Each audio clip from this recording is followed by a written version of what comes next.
Welcome.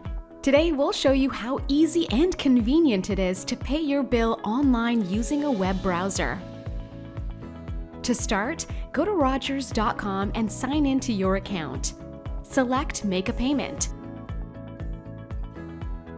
Select Pay with a credit card, Visa Debit or Debit Mastercard, and then Continue. Enter the payment amount along with your credit card information. Select Review and Continue.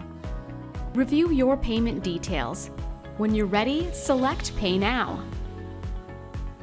Once your payment goes through, you'll see a payment confirmation screen.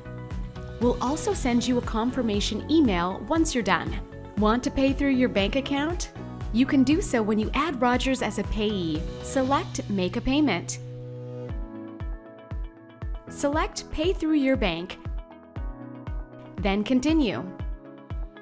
Here, you'll see information you need to add Rogers as a payee. Take note of your total balance, Rogers payee name, and 11-digit bank payment ID. You'll have to sign into your bank's site and follow their steps to add Rogers as a payee and make a payment. In your bank site, search for Rogers as a payee and select Rogers, 11-digit bank payment ID. Keep in mind, it can take up to 5 business days to process your payment when made through your bank. Alternatively, if you want to save time and avoid late payments, you can sign up for automatic payments for all your future bills. Now you know how to quickly and easily pay for your bill using a web browser.